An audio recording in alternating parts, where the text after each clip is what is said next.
Husband যদি তার ওয়াইফকে ডিভোর্স দেয় অথবা ওয়াইফ তার হাজবেন্ডকে আইনি প্রক্রিয়া ডিভোর্স দেয়, always it doesn't mean that both are not good person, it doesn't mean that wife is not good person, it doesn't mean that husband is not good person. ব্যাপারটা এরকম নয় যে ডিভোর্স হয়ে গেছে মানেই মেয়েটা খারাপ, ডিভোর্স হয়ে গেছে মানেই ছেলেটা খারাপ। It's not like that. কখনো কখনো এরকম হয় যে তালাও ঠিক চাবিও ঠিক। ব্যাপারটা আসলে এরকম যে তালাও ঠিক আছে চাবিও ঠিক আছে, বাট যেই চাবি দিয়ে তালাটা খুলবে এটা আসলে সে চাবিটা আসলে নয়। অতএব মাঝে মাঝে ডিভোর্স হওয়াটা উত্তম হয় এই জন্য কোরআনে আল্লাহ তাআলা বলছেন, যখন তোমরা বুঝে ফেলবা যে তোমরা আল্লাহর হুদুদ যেটা আছে সীমা এটা অতিক্রম করে ফেলেছো, তোমরা আর পারছো না, একে অপরের প্রতি মহব্বত নাই, ভালোবাসা নাই, বিশ্বাস নাই, ট্রাস্ট নাই, আল্লাহর যে সীমা রেখা এটা তোমরা ক্রস করে ফেলেছো, সেই ক্ষেত্রে বিচ্ছেদটাই হচ্ছে উত্তম ফয়সালা জীবনকে শুরু করার জন্য।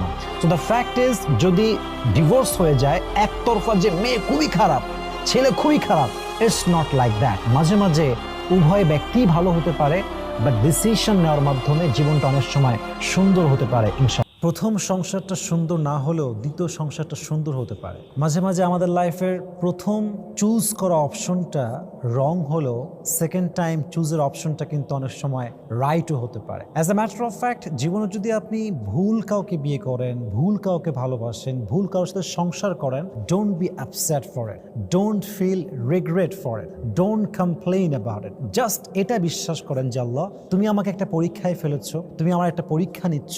I will be patient in every kind of circumstances in my life. আমি আমার জীবনের প্রত্যেকটা মুহূর্তে ধৈর্য ধারণ করব, ধৈর্যশীল হব।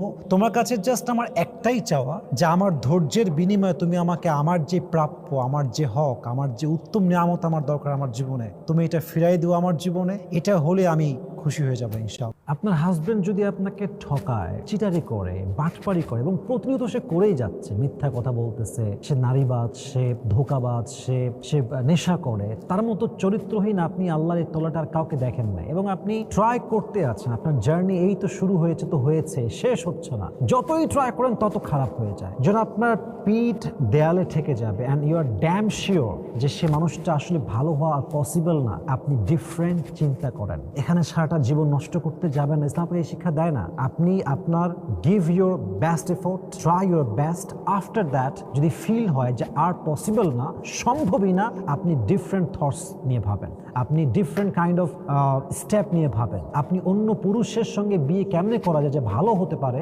চরিত্রবান হতে পারে, এটা আপনি ভাবেন। কখনো কখনো মানুষ প্রথম সংসারে সুখী না হলেও দ্বিতীয় সংসারে সুখী হতে পারে। কারো প্রতি আপনার মায়া যদি প্রচন্ড পরিমাণে হয়ে যায়, এত বেশি মায়া যে তাকে ছাড়া আপনি থাকতে পারেন না, ঘুমাতে পারেন না, নামাজ পড়তে পারেন না, কোরআন তেলাওয়াতের স্বাদ পান না, ইবাদতের স্বাদ পান না, যদি এরকম এক্সট্রিম লেভেলের মায়া হয়, ছোট্ট একটি মেসেজ দিচ্ছি, সবাই অ্যাপ্লাই করবেন, দেখবেন যে খুব জীবনটা সহজ হয়ে যাবে ইনশাআল্লাহ তাআলা। যদি আপনি কোনো ব্যক্তির মায়ায় আসক্ত হয়ে যান এবং আসক্তিটা খুব বেশি বেড়ে যায়, প্রথম কাজ যেটা আপনি খুব বেশি করবেন সেটা হচ্ছে make supplication as much as you can. মন থেকে, হৃদয় থেকে 5 ওয়াক্ত নামাজের পরে, তাহাজ্জুদের পর দোয়া পড়া। দোয়াটা হবে এরকম যে আল্লাহ, যে মানুষটা আমার কপালে লেখাই নেই, সে মানুষটার জন্য কোনো মায়া, কোনো ভালোবাসা তুমি আমার হৃদয়ে রেখো না। যে মানুষটা আমার ভাগ্যে কখনো ছিলই না, তার প্রতি কোনো আসক্তি তুমি আমার হৃদয়ে রেখো না। আল্লাহ, আমি শুধুমাত্র তোমার গোলাম হতে চাই, তোমার প্রিয় হতে চাই, তোমার সবচেয়ে নিকটতম বান্দা হতে চাই আমি। এটাই আমার জীবনের মূল উদ্দেশ্য। আল্লাহ, তুমি আমার হৃদয় থেকে দুনিয়ার প্রতি যে মায়া, মানুষের প্রতি যে মায়া দূর করে দে, আমাকে তুমি তোমার আশিক বানাও, তুমি আমাকে তোমার প্রিয় গোলাম বানাও, তোমার প্রিয় বান্দা বানাও, তোমার প্রিয় বান্দি বানাও। দোয়াটা আপনি অলওয়েজ করেন, দেখবেন যে অতি দ্রুত ইনশাআল্লাহ তাআলা আল্লাহ আপনার হৃদয়কে প্রশান্ত করবেন এবং আপনাকে আল্লাহ আত্মায় এত বেশি শান্তি দিবে যে আপনি আপনার নামাজ, রোজা, হজ, যাকাত, ইবাদত সব জায়গায় একটা আল্লাহ প্রদত্ত শান্তি খুঁজে পাবেন ইনশাআল্লাহ তাআলা। বিটিএস যারা ভক্ত, যেই মেয়েরা, এরা হচ্ছে দাজ্জালের ফিতনার শিকার হয়ে গিয়েছে। কারণ দাজ্জাল হচ্ছে এমন এক শক্তি, যে শক্তি নারী জাতিকে এমন এমন ফিতনা দিয়ে গ্রাস করে ফেলবে যে নারীর কাছে ওই জিনিসটাকে এমন ভাবে শো করা হবে যে নারীকে তার বিরুদ্ধে কথা বললে সহ্যই হবে।